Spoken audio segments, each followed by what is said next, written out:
gentlemen, welcome to Retro Warriors episode 81. Woo. As always, I'm your host, Justin Baker, and as always, I'm joined by resident old bastard, Chris Saturn. Hello. Hello. We're going to have an actual old bastard topic today. I'm so fucking tired. My whole house is packed up. Yeah. And I'm everything now? But it's, you walk in there and you're like, clearly people don't live here. Right. But there's still a ton of shit everywhere. Yeah, right. So this is our last show in your place. Right. Hopefully. Yeah. Not that I don't love your place. Yeah. But we're gonna have nice, comfy recliners. Yeah. After this. The nice chairs is going to be a nice upgrade. I feel like they're gonna be so comfy that the show's gonna go from like real energetic to like, oh, welcome to the show. I'm gonna sit in these chairs and play some Dragon Quest. We should get some of those beer helmets. I have 2 beer helmets. That's right. You do have beer helmets. I've seen them. So yeah, we should just get those and just chill. Yeah. And watch some sports ball. So I'm excited. Yeah. I'm excited for it. It's gonna be real comfy. Right. Everything's gonna get to stay set up, so you don't have to jigger all this shit every week. Right. Which really. I mean, it's not too much stuff. But yeah. I mean, aside from the stuff that you bring back and forth. Yeah. Everything else just stays exactly where it is. Yeah, that's true. I come into this room to get games and then to put them back. That is. It's basically a game closet. Yes, this is the organized game closet. Anyway, last week we did forget the drawing at the beginning of the show. I do want to remember it and do it right now. Yay! We do have one new patron this week, so I had to add him in there. And no, did I drop a name out? Here, put it back in. I've been contemplating when are we going to reset the names because eventually it's going to get down to like 2 names. Right. But then, unless we keep getting new patrons, maybe we should just have everyone get a game at that point and then reset it. Maybe we'll just go till everyone's got one. Hey, there you go. Okay, go ahead and draw a name out of the hat. This is for a copy of Baseball Stars 2. I know it's a sports game, but it's a really fun. It's actually a really fun one. Yeah, I promise you. Of all of the sports games on Neo Geo, it's the second best after Neo Turf Masters. It's gonna go to Dougie McGee. Dougie McGee, which he messaged us. He said it's McGregor was what he said, right? I think so. Something or McGregory. Shit. I've already forgotten. Well, now we're just really bad about that. I'm sorry. We're just shitty hosts. God, Saturn. Failed. God. Anyway, Dougie, you're going to be getting a copy of Baseball Stars 2. It will be sent to your I may just send it to you on Facebook Messenger because you messaged us before. Yeah. But I'll probably send it through Patreon to be all legitimate and everything. That's fair. Record it properly for tax purposes. It's a write-off. Yeah. You know, I just have to give away enough games to be above the standard deviation, and then I can save money. This is the kind of shit I have to talk about now with my wife. Is how many games do I have to give away before I can write them off on my taxes? Yeah. Anyway, there was a little bit of news, and one of the news items goes directly into our topic this week. I did want to mention, and this is just because it happened last night, and you seemed excited about it, Mega Man 2.5, which is a fan game. I forget the guy's name, something with a J. I don't remember. Something, it looked looked French, I think, just by reading the URL on his website. But yeah, it's really, really solid. Really enjoying it. It's basically just a 2D Mega Man game with 2.5D graphics, but then occasionally the whole background turns and you start walking into the background or into the foreground or something. And it's kind of 2.5D remake-ish of stages from classic Mega Man games. And most of them, they're all from 8-bit style Mega Man games, except for one. Because Time Man is in there, and he was only in Powered Up on the PSP. That's well, Powered Up was before Mega Man 9 and 10. Powered Up was like, hey, this is where you get your classic Mega Man fix. Yeah. So I actually wasn't Powered Up after 9? Was it? I thought so. Was it? I don't remember. I don't think it was. It might not have been. But that was before 9 and 10 came back, and they're like, look, classic Mega Man. Right. Everyone was like, oh, this is carrying the torch of classic Mega Man. Then they never made another one, and it died. Yeah, and it was a shame. But it was basically just Mega Man 1 with some extra shit in it. Right, pretty much. It was fixed Mega Man 1. And you could actually play the original version of Mega Man 1 on the disc as well. So, but yeah, Time Man was one of the new bosses added to Powered Up. Yeah. Along with Sambo Man.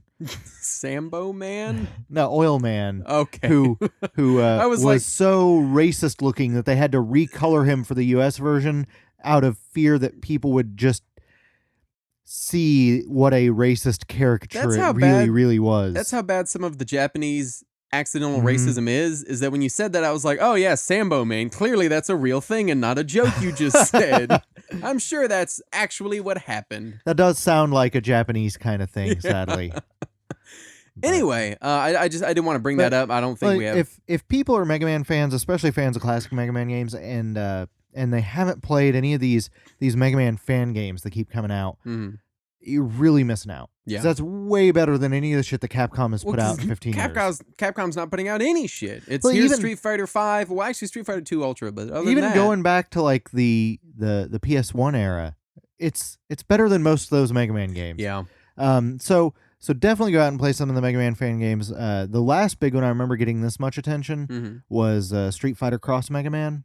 Which actually got officially endorsed by Capcom and is now hosted on their website. I actually liked the soundtrack way more than I liked that game. Yeah, because the game is stupid difficult. Yeah. Unfairly difficult. Oh, yeah. In many areas.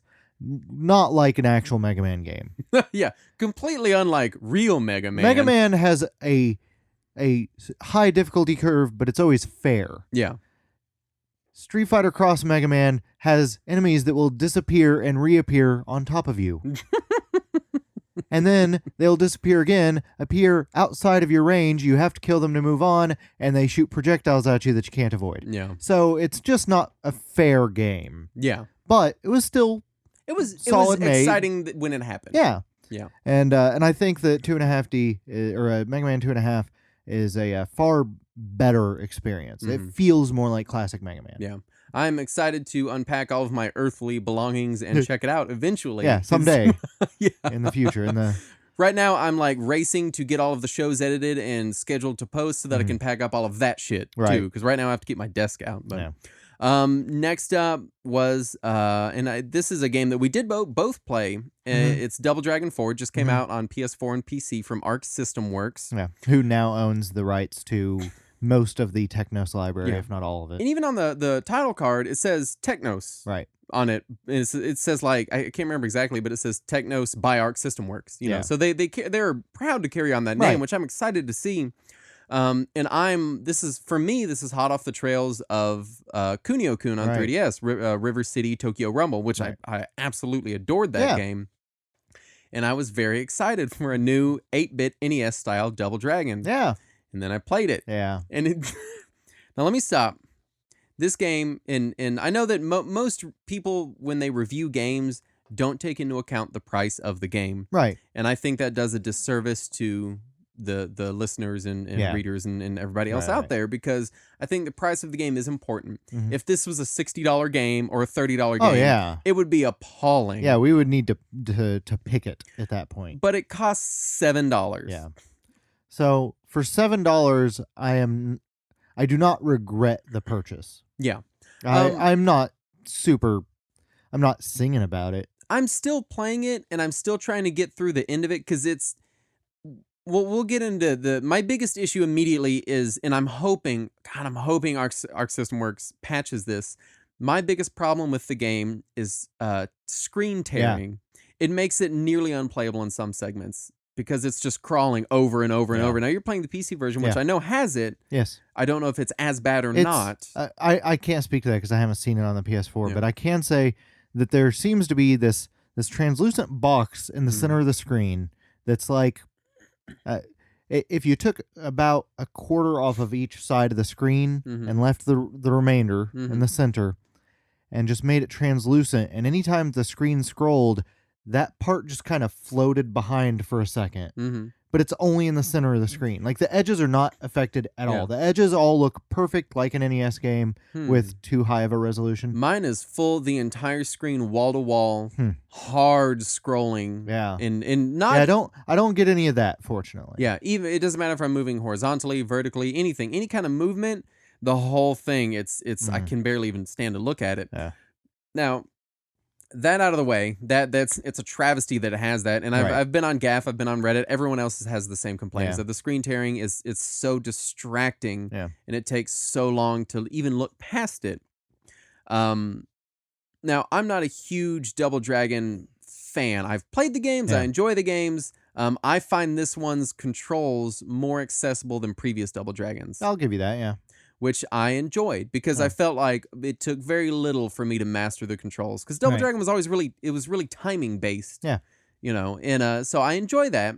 I dislike the the weird difficulty. Like the first 5 levels, you can breeze through them. Oh yeah, easy peasy. Yeah, you can basically just hold the button down and beat the first at least 3 or 4 levels. You do the spinning head button, you can just do that on everything. Right. And then all of a sudden you hit like level 8 and it's just hard as nails. And the only moves, like late in the game, I've made it to the last level. I died in a platforming segment, but I feel like in the later levels, literally the only move I can get off is my rising uppercut and my rising knee coming from being knocked down on the ground, which is over and over and over again. So frustrating. Yeah. Like it feels like there's no structure to the enemy placement. Yeah. It's like, oh, here's a Bobo and 12 other bosses from the rest of the game. You're going to fight them in 4 different colors, every single level over and over and over, you know, as opposed to like, these are just the dudes you beat up on, and then here's your boss at the end. So the whole thing feels like really homogenized, you know, like it's just the same, feels very samey all the way through, even though it's different levels and different music and different backgrounds. Yeah. But it's a hard sell at $7. Yeah. At what price range do you think it would need to be in for it to be an easy recommendation? I think if they fixed the screen tearing, it's well worth $7 for me. You know, if they just fixed that. Yeah. I would also like to see some difficulty options or options to adjust lives and things like that for people like me who are terrible at the game. But I can understand why you don't want that, because if the game was easy, or if you could make it easy, you'd play all of the content in 5 minutes. Right. And there's a tower mode that I haven't gotten to because I can't beat the last level. So I don't know. It's I had made the analogy last night about the price that at $7, it's the same price that I would have paid to rent 2 Nintendo games from Blockbuster back in the early 90s. Right. Because they were $3.50 back then to rent a NES game, or $4 to rent a Super NES game. So that's the price of 2 weekend rentals, and then you own it forever. So when I look at it in that context, compared to what I did pay for NES games back then, it's pretty good. I'll say this. I'm excited to replay the game in a month. Yeah. Whenever hopefully they've patched it. My fear is that this game was announced like a month and a half ago. Yeah. My fear is that they just kind of crammed it out the door. Right. And they're not really going to support it. Right. It was just kind of a rush job of look what we can do. But there's enough little bits of fan service. Like they do actually continue the story, and there's cutscenes, and you can pick new music or retro music. Like there's just enough there that I do see that the people that made this game love Double Dragon. Right.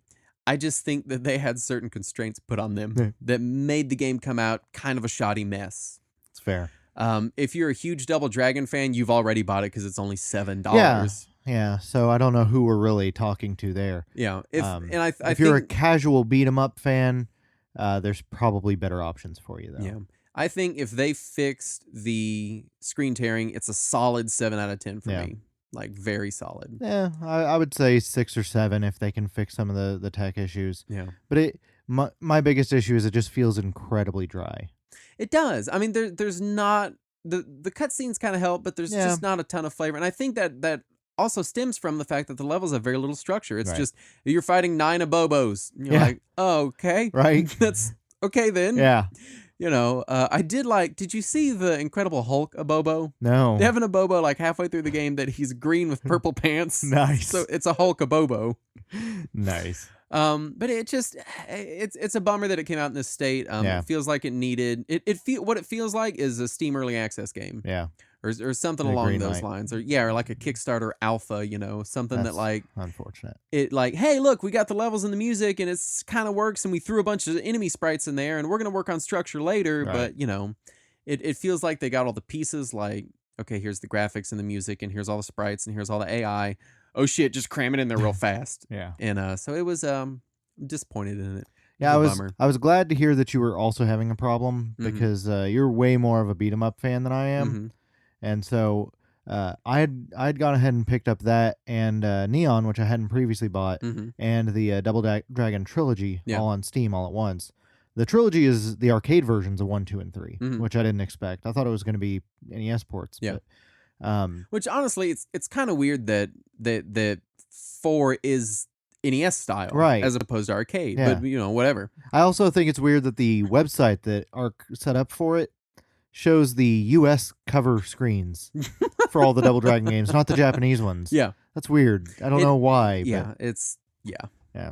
But anyway, no, it's because I had just come off of playing Double Dragon Trilogy. I was playing some of 1 before I went into 4, and honestly, 1 kind of felt a little more smooth, and that was disappointing. Yeah, yeah, that's hard, man. That's it. And the sad... Granted, I was coming from an arcade version to a parody NES version, right? But still, it I don't know. The sad situation with the Double Dragon franchise is that it had 1 pretty good game and the 1 really celebrated game. Yeah. And then it kind of went downhill from there. It kind of fizzled a little. So it's already had a checkered past. And I hate that Double Dragon 4 adds more checkers to that past. Is that how that phrasing works? Well, fortunately, now that we finally have Double Dragon 4, we can go back and dust off that copy of Double Dragon 5. And move on. We can finally play the next one. Yeah. Like, we waited for so long to figure out what happened in the middle there. Yeah. Now we know. Now we know. It's time to move on to Double Dragon 5. Yeah. I'd say if you're a Double Dragon fan, like I said, you already bought it. I am getting some enjoyment out of it. Yeah. Like I said, I'm still trying to get through the game. There are still parts of it that are fun. Whenever the combos do work well, it's really fun. Yeah. But it's just... I'd like to try some of the multiplayer. Yeah. The game is if I were to rate it with a word, it would be inconsistent. Yeah. It's an inconsistent experience right now. Yeah. Really, really hoping they patch it. My real hope is that they were like, shit, we didn't finish the game. We had to cram it out the door. Let's finish it. We'll put out a patch and fix the stuff and then be done. That's what I would enjoy seeing from it. But we'll see. Yeah. Moving on to regular stuff. Yeah. And I do want to mention our show was going to be Double Dragon this week, but with my move and everything, I just wasn't able to get enough research. And also, I feel like Double Dragon 4 just fizzled so much. It kind of did. I was real excited about Double Dragon, and I was like, all right, so what I do when I do research is I make a list of the games I need to play, and then I go through and I play them, which I just don't have time for right now because everything's packed. Yeah. As far as other stuff I've done this week, I've been playing Dragon Quest VIII, courtesy of you. Nah. And oh my god, it is so much better than 7. Yeah, I'll never disagree with that statement. Oh my god. Like, after playing so many hours of 7, I think I have Stockholm Syndrome from Dragon Quest 7, because I was playing it and I was like, this is a good game. It is. And it's I would say it's a solid game. But then going into 8, and this is what I love about 8, is 1, it's faster. Everything's so much. Immediately you start the game. Okay, here, go get in battle and do this stuff. And then get the thing from the waterfall and go. And you're like, oh, shit, well, that was because of how many complaints there were about the start of 7. Yeah. Because 7, like, you played it on 3DS. 7 on PS1. I can't even imagine. Is way slower. Not even imagine. Like, not only does the game run slower, and there's even more dialogue before you ever do anything. Yeah. But there's load times everywhere. So, additionally, the systems in Dragon Quest VIII are so streamlined. Oh, yeah. And that's what I really enjoy about it, because 7 is there's so much shit you're doing. There's so many systems. There's all these classes. There's these little monster hearts that you get, and there's all this other stuff going on. And it's just, it gets so unruly by the midway point that you're like, I just have so much shit and like that I have to keep up with. Right. In 8, it's just you just buy your weapon, put your points in it. Yeah, 8 is just keep going, keep going. So I also 8, and this is just nostalgia speaking. 8 was my first Dragon Quest game. I think I might have played Dragon Warrior before. Right. Who didn't? Yeah. It was my first Dragon Quest game. It was at the height when it came out of my Akira Toriyama Dragon Ball excitement. That's why I got the game. They changed the graphics for if you hit max tension in the new one. Did they? Yeah, they no longer get the blonde hair sticking up. What the fuck? Yeah, that's gone. Son of a Apparently, from the rumor that I read is that Bird Studio did not approve that. No, you don't say. Yeah. Despite the fact that Bird Studio was involved in the creation of both properties, right? They had previously approved it for the PS2 version. They no longer approve it for the Dragon Quest Honestly, there's so much legal bullshit in the Dragon Quest franchise. I'm shocked they still make any games. Yeah, I'm shocked that the games are even allowed to be released. Well, you're allowed to make them. You just can't release them. They just put them in a bubble and they float it out to sea. But it's my first Dragon Quest game. It was at the height of my Akira Toriyama Dragon Ball Z fandom. I was really hardcore into it. And when it came out, I was sick. So I had like 4 or 5 You had days. nothing but free nothing time. to do laying in bed. Yeah. And that's what I it's did. It's really a game you can pour into. Oh, yeah. In that Oh, scenario. yeah. So thoroughly enjoying it. Absolutely. Again, like I said, I don't think 7's a bad game. Right. But if I know, I think it was, I want to say one of our patrons, Rob, I think it was him on Twitter, messaged us and said, hey, about Dragon Quest 7 and 8, do not play 8 before you play 7. You will never play 7. See, honestly, I had an easier time going back to 7 after having played 8. Really? Yeah. Like, not the PS1 version. Good Lord, no. But it made me go back and appreciate the parts of 7 that had previously bothered me. Yeah. Because it is, I think it's more because it's sort of a more simple nostalgia kind of feel of classic Dragon Quest versus modern Dragon Quest. Right. I can see that. But I'm never going to talk bad about Dragon Quest 8. It's clearly, if not the best game in the franchise, it's in the top 3, and it's always the first one I'll recommend to anyone. And I forgot how much voice acting was in the game. Did they add extra voice acting, or did it just always have that much? Yeah, and what's more, the Japanese version doesn't. There's no voice acting at all? That was added for the international release. Because the voice acting there was so much added for the PS2 release, and when it left Japan, the voice acting was the first thing. Then it got an orchestrated soundtrack that the Japanese didn't get. The soundtrack is phenomenal. Because they just got the MIDI soundtrack on PS2 in Japan, which we got on 3DS in America. Right. Then we also got a completely redesigned menu system so that it was somewhat closer to other JRPGs and other modern JRPGs like Final Fantasy or whatever, instead of just the Dragon Quest little black box on the screen, which the 3DS version went back to the black box. I was going to say, I do miss the menu system of the PS2 one. Now I understand that it would probably be a strain on the system to have that as a separate thing. It's easier to have it as an overlay, but I do miss that. I miss that. So there was a lot of changes made then, and some of those were rolled back now because I don't think they ever intended to release it outside of Japan on 3DS. Right.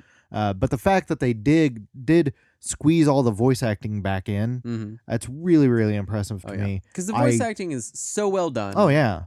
And a lot of because Dragon Quest always has those weird accents that they do, and every now and then they do one that I can't parse it when I read it. I'm like, what are they going for? Are they trying to sound like French, or what are we trying to do here? But in this one, you can hear it, and you're like, oh, every character is Dick Van Dyke from Mary Poppins. Yeah, right. I'm still not very far. I'm just past the second town, so I'm like 40 minutes into the game, maybe. I'm like 15 hours in. Yeah. And I'm a little preoccupied. Yeah, I'm 15 hours in, and I'm like, oh, I'm going so slow through this. Yeah. But yeah. My 3DS, my PS4 are my last 2 game consoles that are out. They're the last things I'll pack up and the first things I'll unpack. Right. So I'm still playing those, and Yakuza 0 and Final Fantasy 15 and Double Dragon 4 and just, Jesus Christ. Pokemon Sun, Dragon Quest 7, Dragon Quest 5. I still have a save file going on a copy of Dragon Quest 5 on my iPad. Really? Yeah. Anyway, other than that, last thing I want to mention is I did get a huge package from PCE Works today. Holy crap. So thank you so much to PCE Works for that. Unfortunately, I got it like 5 hours ago. I've had no time to go through any of it. My systems are still packed up. I'm not going to be able to dig into much of it. Now, granted, we have said, I think nothing but nice things about them in the past. Oh, yeah. Yeah. I mean, I've already gone through all of it physically, even though I haven't played any of the games, but it's all of it is top notch, absolutely amazing products. I have bought 4 different packages from them in the past. I am trying to look over at them as if I can somehow read them from here. Over here. Especially since they're all in Japanese. Yeah, the Turbo Duo Memories collection. Yeah. The Dracula X Anniversary Edition, or Deluxe Edition, or Limited Edition, or whatever they called it. I don't remember what the other 2 are. Yeah. One of them was the Caravan Special, and one was something else. But anyway, they were every single one was always a absolutely phenomenal package. Their quality is unquestionable, and I'm glad to see that continues with these other games that I was less enthused about. Yeah, less inclined to spend money on. I was interested in them because like PC Works, God bless them. Yeah. They are going to release every rare game, no matter how weird or pornographic it is. Yeah. They're like, we don't care. This is a rare PC Engine game. We're going to put as much love and dedication into this as anything else we will lovingly craft these underage hentai boobies just as well as we crafted Dracula X. So I do very much appreciate it because it is a part of the system's history. Right. Yes, it's a little bit of a cringy part of the system's history, Yeah. but it's, and especially going into the PCFX, like hentai games were a huge deal. Yes, they pretty much carried NEC's hardware library in its later years. So there are definitely some oddities that I'm excited to get my teeth wet on. To quote you, never gonna die. No.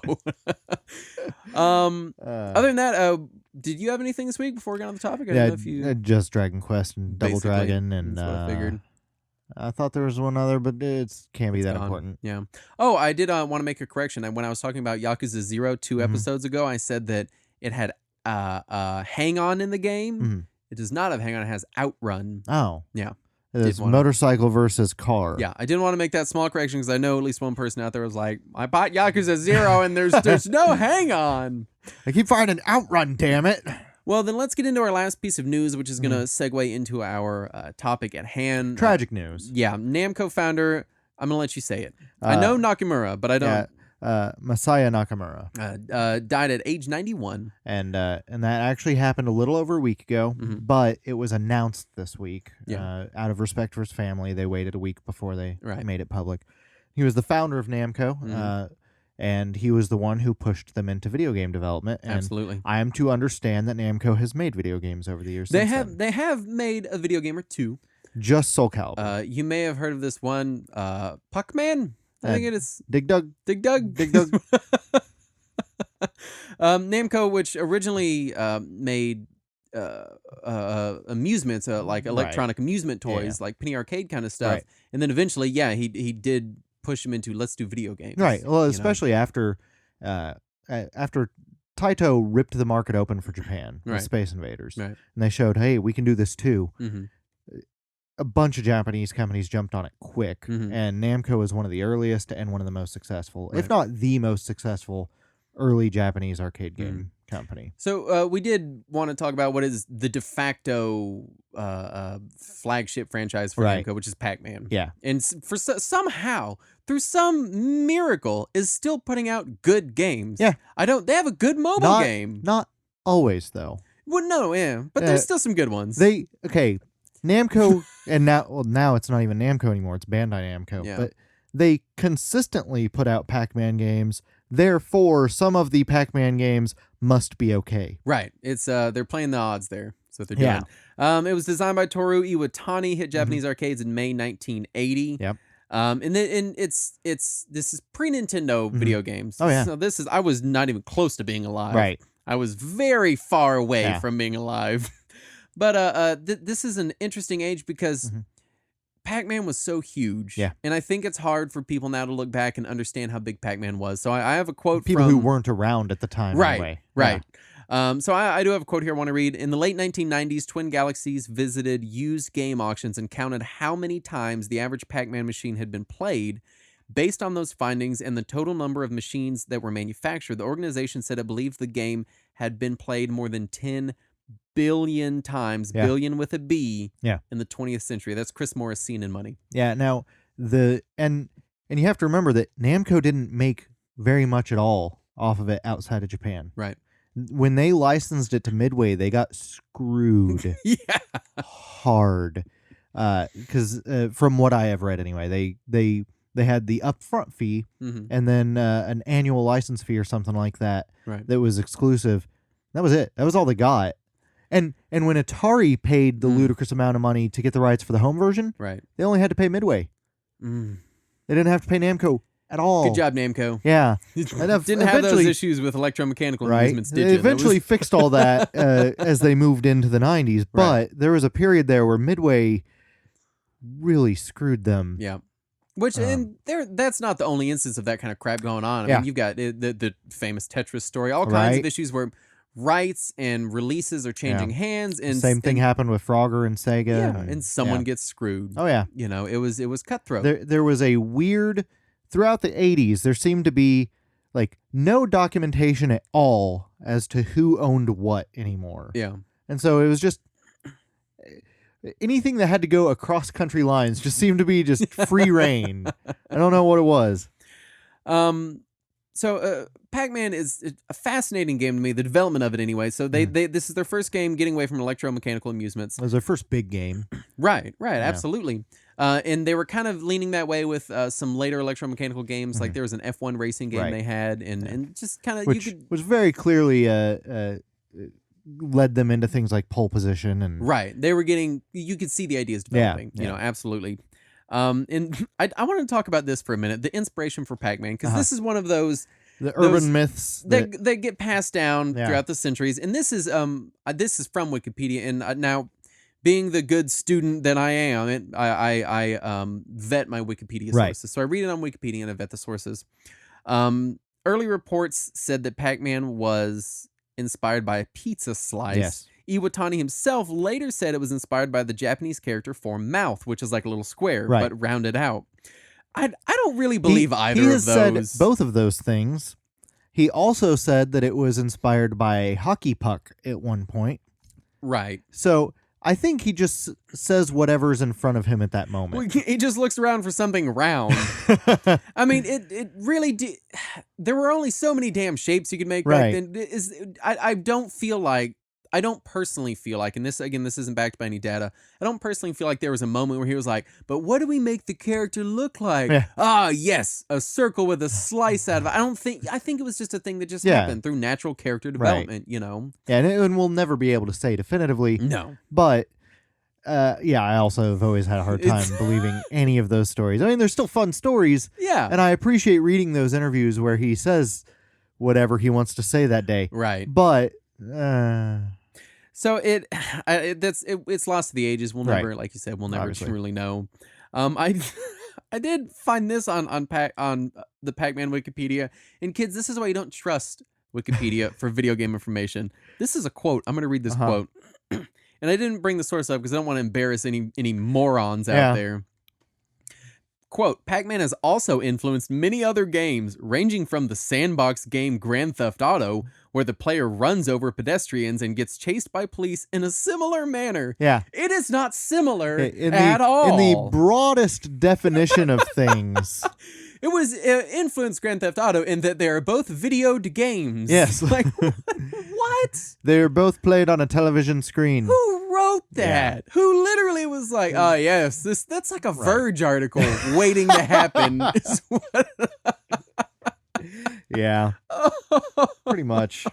So that was just downright embarrassing to read. If we're going to talk about the urban legends of Pac-Man's creation, we have to discuss Puck-Man. Yes, and because that is the most beloved, overshared piece of early gaming knowledge ever. Oh yeah, is that it was Puck-Man and then it was turned into Pac-Man when it left Japan, so the people for obvious reasons. The people don't make the P and F and make it Fuck-Man. Anyone that watched Scott Pilgrim, the movie, yes, or read the comic, knows this. Yes, this is how younger generations know this story, Saturn. That's how they know of Pac-Man. They didn't. Yeah, pretty much. You mean that guy from Pac-Man 256 on my phone? Is that the same Pac-Man?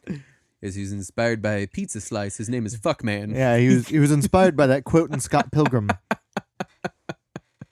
There's not much to say, but I do want to talk a little bit about the gameplay of Pac-Man, and this is just because I didn't have time to do enough research because again, my life is insane right now.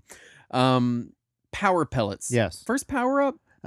It's certainly the first big one that anyone remembers. I mean, if there was a game before that with a power-up, it's not notable, and it didn't get the attention or popularity that Pac-Man I did. couldn't think of an instance. I mean, surely it's going to be like, well, actually, on the PDP-11, there was a Space War offshoot that was, or whatever. Yeah. Power pellets are the first power-up. Yeah, that's the first serious power-up. And I also wanted to mention the advancements in enemy AI. So this is one of the earliest games where the enemies act differently. Yeah. Because every single one of the four ghosts has a different personality and acts differently and chases you differently within the game. Blinky is most likely to chase you. Right. And Inky will chase you, but also try to come around and get in front of you. Yeah.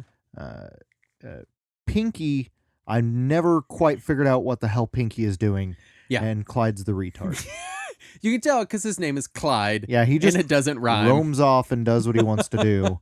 And often, like, I'm running from the other three, and I encounter Clyde, and I think I'm about to die, and he turns away from me. Yeah, it's like he's dead on in front of me, and he was like, "Oh, a piece of candy." Yeah, it's funny because there's this. You spend most of the game running from the red one. Right, yeah. Blinky. Yeah, that's the most of the game. But then I always find myself in these situations where I corner myself with Clyde. Yes. And I'm like, shit. Yeah. Shit. You end up accidentally going over to Clyde's corner. Right. And or now he's just over there going back and forth and doing whatever. Yeah. First cutscenes? I would presume so. It always gets credit for that. Absolutely. Either way. Whether that is correct or not, it constantly gets credit for that. Let's put that information out there and say it's fact, and then cite ourselves on Wikipedia. Yes. So that we're also going to say that it was the inspiration for Batman. Yeah, not the game, the comic. Yeah, because it's time travel is how that happened, and so I did also want to mention competitive play. I feel like we skipped Pac-Man Fever. Oh, we're gonna get to that. Oh, okay. We're gonna get to all of that. I just kind of wanted to get through like the basis of the game because I didn't want to spend a lot of time on because obviously it's Pac-Man. People know about Pac-Man. Yeah. The competitive scene and the competitive arcade scene going in the late 70s, early 80s was again spearheaded by Twin Galaxies. Right. Everybody knows that. Yeah. You have and if you haven't, go watch King of Kong right now. You have the great Billy Mitchell who played the first recorded perfect game of Pac-Man. And when I was writing the name Billy Mitchell, I accidentally wrote Silly Mitchell. So for the remainder of this show, I'm going to call him Silly Mitchell. And he's such a perfect antagonist in King of Kong. Him and his hot sauce company and his trophy wife. Guys, there's a Donkey Kong kill screen coming up. Donkey Kong kill screen. Stop playing Donkey Kong.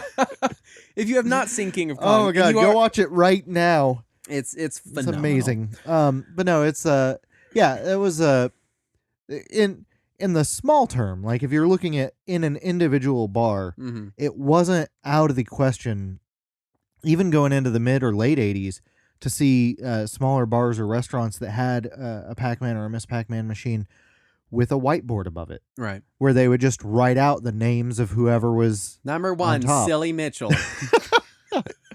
That's going to be my new competitive gaming name. Nice. You're going to change that your Steam profile name? Yeah, Silly Mitchell.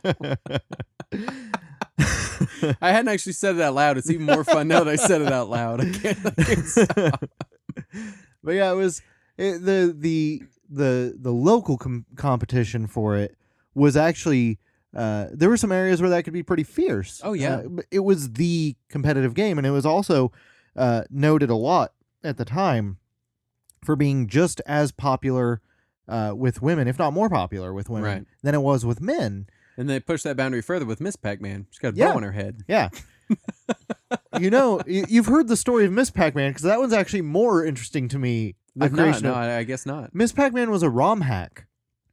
Oh, really? Yeah, some kids, I want to say it was at MIT or some big school. Right. They saw how much popularity Pac-Man had, and so they wanted to introduce their own kind of Pac-Man game. So they made a ROM hack of it, and I want to say they called it Crazy Auto. And they put it in their school's commons area or wherever, right? And it just got filled up with quarters because it was Pac-Man, but slightly different than Pac-Man because it had different maps, right? And different. This is the first expansion pack. Yeah, pretty much. And it got so much attention that someone from Midway heard about it, and they were upset because they weren't making the money on it. Right. So they went down there and talked to the kids and got the rights to it from the kids. Dumb kids. And had the kids rebrand it as Miss Pac-Man because they knew that Pac-Man was popular with women. So they rebranded this ROM hack to Miss Pac-Man, released it without Namco's permission. Yeah. Because fuck Namco. Right. Namco doesn't need any of this shit. They sold it as an original property, never crediting Namco. Yeah. Because it was Midway's original Miss Pac-Man. And eventually Namco won a lawsuit and obtained all rights to it. But let's talk Pac-Man for a minute because Miss Pac-Man. Pac-Man. Junior Pac-Man. Yeah, Pac-Man Jr. Baby Pac-Man. They had 2 children out of wedlock? This is shocking for the early 80s. No. You have to remember, this was in the middle of the women's power movement. Women were going by Ms. even if they were married. Okay. I didn't know that was a thing. Yeah. I didn't know. I had several teachers in elementary school that if you called them Mrs., they would get angry.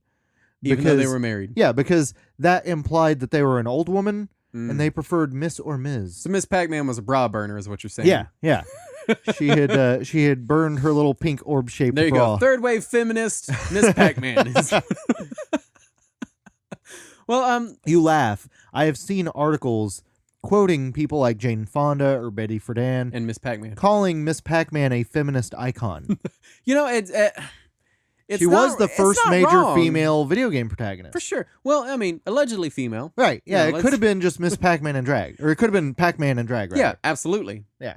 And what would that make Baby and Junior Pac-Man? Younger versions of him? Oh, there you go. Yeah, it's all the same Pac-Man. Baby Pac-Man is the worst. I'm throwing that out there.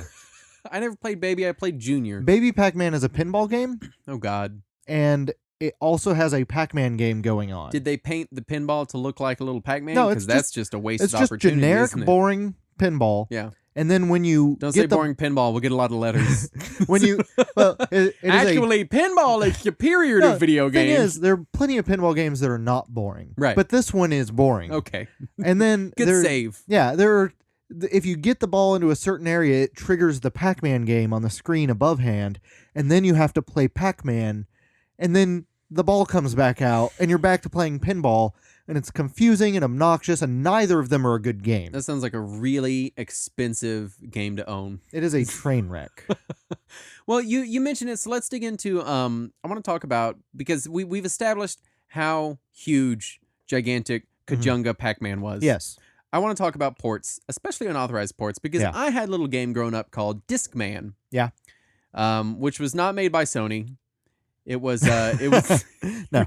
If kids that remember Discmans, Discmans. Discmans? It'd be Discmans. Okay. I had a game called Discman, and it was Pac-Man. Yeah. But he was like a floppy disk. He either was a CD or he ate a CD. See, I had a I'm not floppy a million, version so of my them. stuff was all CDs. God damn it. Eat a dick.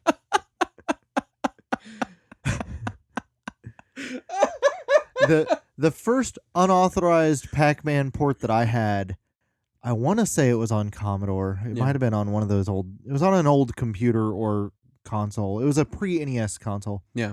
It was called Hangly Man. Oh God. And I don't remember anything about the porn it. Version. But he looked like he had the Did you ever play Lock and Chase, which is also essentially a Pac-Man clone? No. Okay, well, Lock and Chase was a Pac-Man clone. Mm-hmm. And it was on the Atari, and you played as a top hat with feet sticking out of it. Mm-hmm. And you collected pellets and tried to get away from police who were trying to put you in jail. Of course. Much like Grand Theft Auto. Right, very similar idea.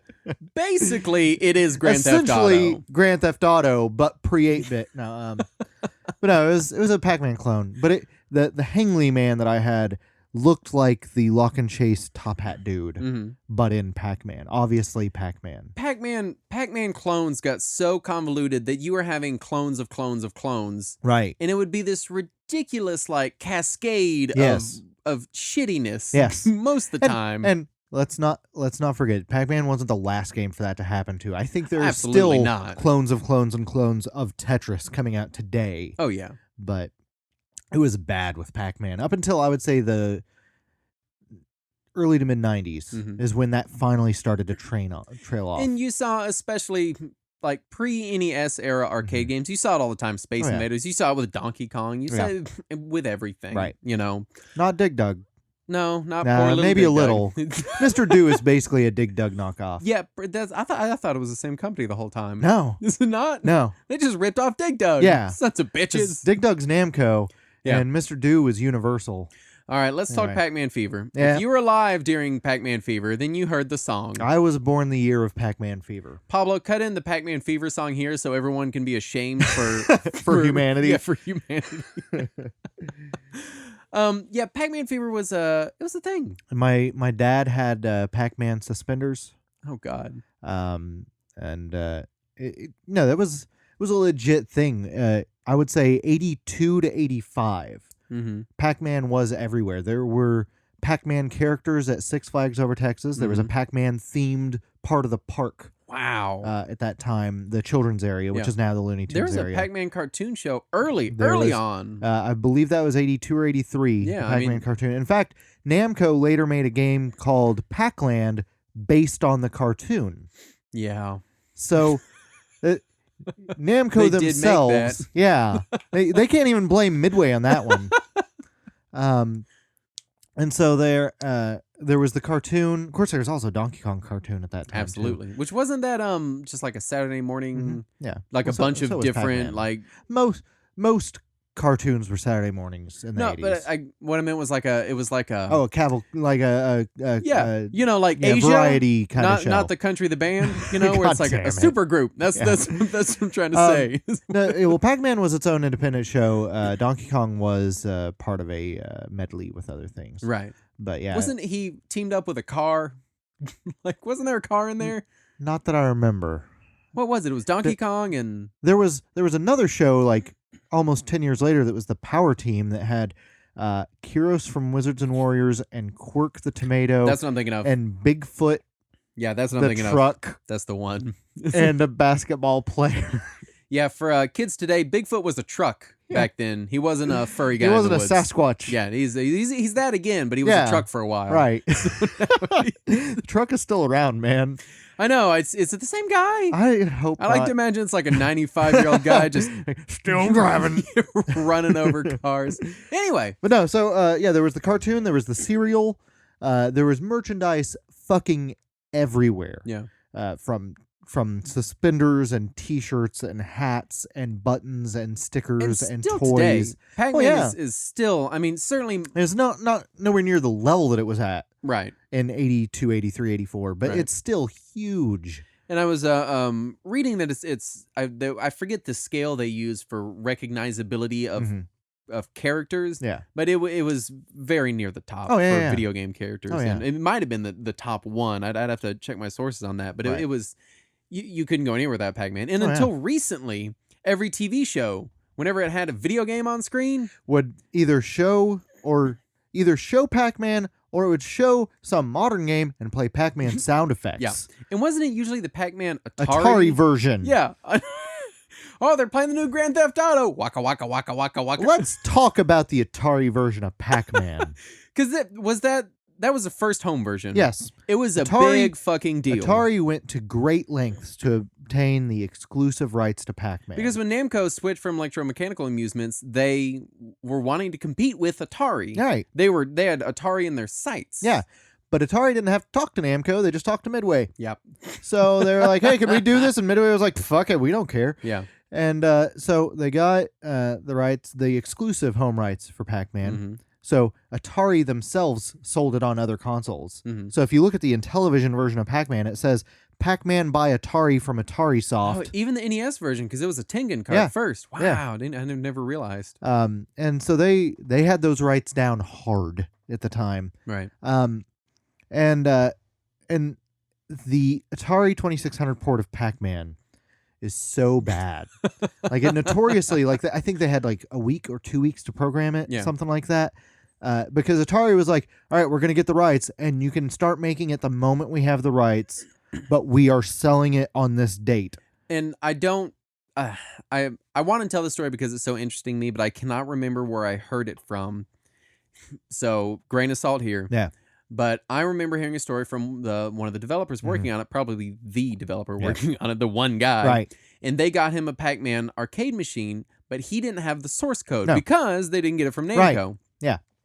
So he had to sit down and he'd play the game in his office. Yeah. And I want to say they installed a pause switch.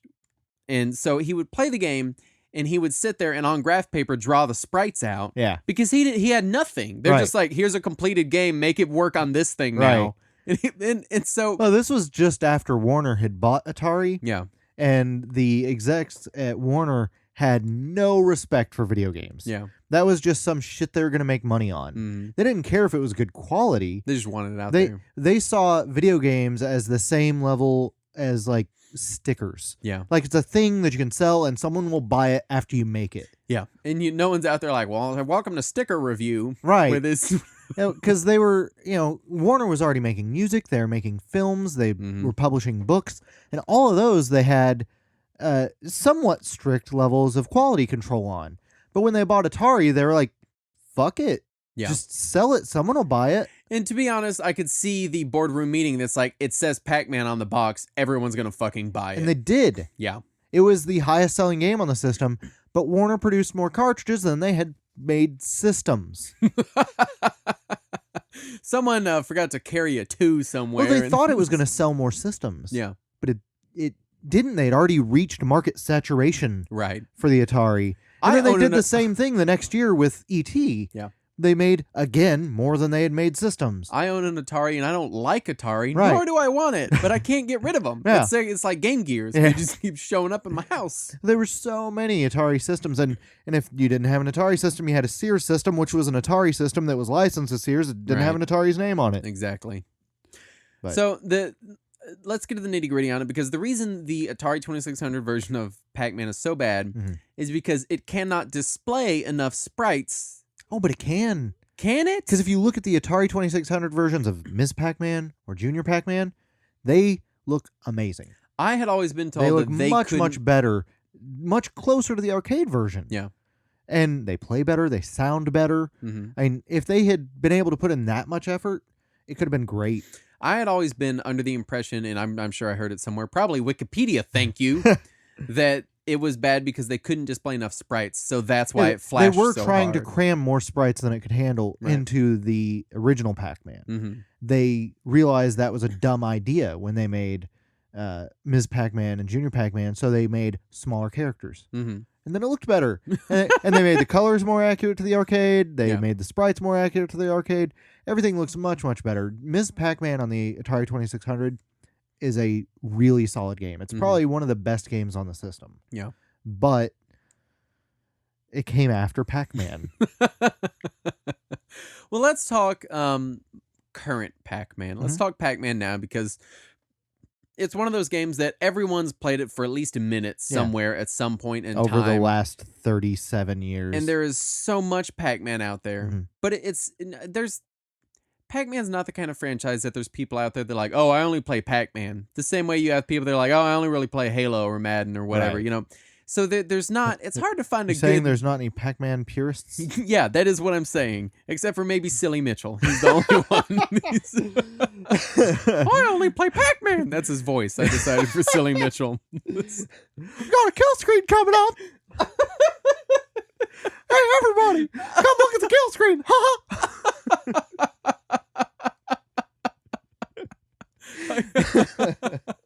I don't know why Mickey showed up. I don't know either. Anyway, what the hell was I saying? Oh, modern Pac-Man. Because they're still cranking out Pac-Man games. And a lot of people, that they may get a wild hair and say, hey, I want to play some Pac-Man. Which version do I get? What should I play? Where should I get it? And the answer is always Pac-Man versus on the GameCube. But isn't that expensive? No, the disc itself is like $10. I never played the problem is you need a Game Boy Advance and a link cable and 3 other friends and some Wavebirds. The standard GameCube issue. Right. Yeah. You need accessories. Yes. Suddenly that Switch ain't looking so pricey now, is it? And the thing is, Pac-Man Versus was, to this day, the best example of asynchronous gameplay I've ever seen. It was demoed for the fucking Wii U before the system came out as, look at how great the Wii U will be. And it never released on the system. Yeah. It's infuriating to me. Yeah. That was the perfect game, and they couldn't make it happen. It's because the Wii U turned out to be hot garbage, apparently. Did you see that infographic that it had less games than N64? Yep. Just that, oh my God. Now, granted, the N64 lasted longer and was considered a success, and it had just barely more games than the Wii U. Yeah. So let's keep that in mind. Maybe they only needed to release like 2 more games that would have tipped. That's what they needed. I would say Pac-Man Championship Edition. Yeah, any Champion of Edition them. is great. There's Championship DX. I think they have a DX, Championship 2. Yeah, DX2 came out now. I think it's DX2. It might be just Champion Edition 2. But yeah, all of those are just amazing. Those are ridiculous, just crazy fun. What I enjoy about them is they take that Pac-Man experience and they cut it up into snippets on one maze. Yeah. So because of their weird, I can't even. It's all about getting the most efficient line. Yeah. and taking the most efficient path. And my favorite part from DX Up is instead of 4 ghosts, sometimes there's 500. Yeah. And they all just follow you in a perfect beeline. They never try to trick you. They just follow you. So it becomes Snake. Basically, as long as you don't double back on yourself, you're fine. And then you grab a power pellet and you just turn around. Yep. And you can eat them all. The whole game is about getting the most efficient line, which I would say that's the heart of original Pac-Man is efficient lines. You want to be as efficient as possible. Yeah. While avoiding ghosts. Yeah. But it adds in this tension and release. Yeah. So you build up this tension of these ghosts chasing you. Yep. And then you eat a power pellet, turn around and eat 147 ghosts. Also, it seems to go this almost techno route where it's got heavy electronic music and bright neon lights. Yeah, the whole thing is like Pac-Man's in a rave eating people. Yes, it's bizarre and it just releases a level of endorphins that you don't get from too many other games. Yeah, I can't remember the comedian that made the joke. Who was it? I'm not going to remember it, but he was like, if video games influenced how we thought, then we'd all be standing around in dark rooms listening to electronic music and eating pills. Yeah, right. That's basically what DX is. Yeah. Now the other modern ones that I'd recommend, World's Largest Pac-Man. What? It is the only big downside to World's Largest Pac-Man is the moment you go there, it says designed for Internet Explorer because it was made in HTML5. Yeah, with Internet Explorer 11 in mind, because Microsoft really wanted to sell how HTML5 friendly IE 11 was. So they got with Namco and made World's Biggest Pac-Man, which can't be around forever. I wish it could. I don't even know what it is. It's a website. You go to worldsbiggestpacman.com. Okay. And when it started... Do I have to use Microsoft Edge? No, you can use any fuck browser. Works fine. And they didn't even use it to push their own product. Yeah. So they... when it started, on day one, it was Pac-Man. It was the Pac-Man maze. And then you could click Create, and it would let you pick any of the 4 sides of the maze and draw your own maze there. As long as you included exits at the other 3 sides. Yeah. And then someone else could create one there. Oh, God. Create one so there. It's just create this one there. Gigantic maze. And it has become so large that they calculated that it actually can't be completed within the amount of time humans have been alive. But you can play it as long as you want and just keep going to all these stupid mazes. And, you know, if you just zoom around on the map, you'll find one where somebody spelled out the N-word in pellets or something, you know. God. Because humanity is just amazing. Yeah. But the next to that is one that says love. Yeah. So it all evens out. And then a dick butt. So which is neutral. That's that's the intersection between racism and love is dick butt. I feel like I should be offended, but I'm not. I feel nothing. But yeah, it's bizarre and it's weird, but it's still exciting to just play this bizarre giant Pac-Man that people are constantly adding to, and then add to it yourself if you want. So it's a weird thing. There's also the new arcade Pac-Man that's 4-player, where there are 4 Pac-Men in the maze at once. Right. And you can eat each other or the ghosts. Oh, that sounds fun. And it's ridiculous fun. Bring it to the Switch. All right. Come on, Namco. Be nice. Do it. There's another new Pac-Man that I haven't had a chance to play yet that spits out tickets. God, the amount of Pac-Mans out there. Yeah. Pac-Men. Yeah. Is the Pac-Men. It's insane. Yeah. It's insane that this game that came out in 1980 is still pumping out game after game after game after game after game. And Namco will continue to put out museum and arcade classic packages until well after I'm dead, I'm sure. Oh yeah. If you want to find a way to play classic traditional arcade Pac-Man, it's not then get a Neo Geo hard. Pocket Color and buy the Neo Geo Pocket Color port of Pac-Man. I gave you that with my Neo. Yep, I know. I played it. And, played the and shit out of it. It's a good port. It is a really solid port. The Neo's little analog nub is perfect. It's great for Pac-Man. I played it and I was like, why did he even give me this? This is Pac-Man? Ugh. I spent a whole afternoon playing it and I was like, oh, this is great. Yeah. That's a great port of Pac-Man. Really good port of Pac-Man. But no, it's personally that one. Also the Namco Museum's on the GameCube. I love the GameCube analog stick for Pac-Man. I think that's a really good stick for it. Excellent. And the Pac-Man World games, I love all 3 of them. I have not played any of those. Excellent series. It was on PS1 and then the sequels were on PS2, Xbox, and GameCube. They are 3D platformers, almost... You're scaring me. They're almost like N64 era 3D platformers. This is not sounding good at all. But they're oddly addictive and fun because it's still Pac-Man. So you're still collecting, like it's the collect-a-thon style platformer. Yeah. But you're collecting pellets. Yeah, see, that doesn't bother me as much as like Donkey Kong 64 where I'm collecting colored bananas. Right. You're just eating pellets. Yeah. And if you miss some, it's Pac-Man. It's pellets, who cares? Yeah.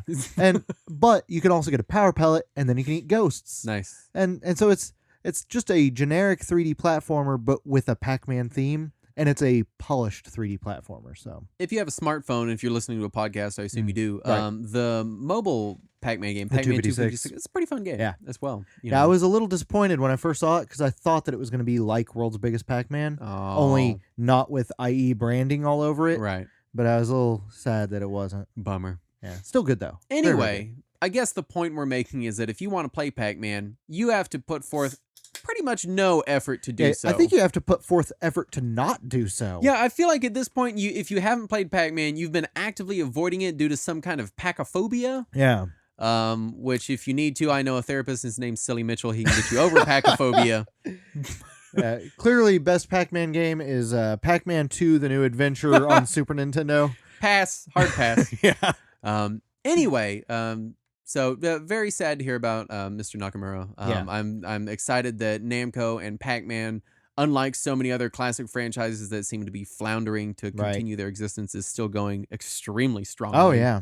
And shows no signs of stopping. If anything, has been ramping up in the last 10 years. Yeah, let's not forget that he suddenly showed up in Smash Brothers. Yeah. I mean, I felt like Pac-Man, there was like late 90s to early aughts. Pac-Man, you're like, oh, there's a Pac-Man game here and there. All of a sudden, Pac-Man's everywhere. Yeah. Well, the thing is, even during that time where it felt like he was nowhere, he was still everywhere because that's when the Pac-Man World games were showing up. That's when Namco Museum was starting to show up. I mean, luckily, I've been vaccinated against Pac-Man fever. Right. Post 1985, they worked that out. So there's no fear of that returning. Namco had patented the idea of a mini game on a load screen. Oh yeah, I remember that. And they had Galaga and I want to say Galaxian and one of their other classic arcade games on like the Ridge Racer games or Tekken or something, had those as their load screen. And no one else could do that because it was patented by Namco. Right. And they never, I don't know that they ever put Pac-Man on a load screen. Huh. But I had always... I feel like because then everyone would just be upset because the load screen ended. Yeah, because when I bought Pac-Man World, I expected that. I thought the load screen was going to be Pac-Man. Instead, it's an unlockable bonus game. No. Like... The original Pac-Man is no longer a bonus game. It's all over my house.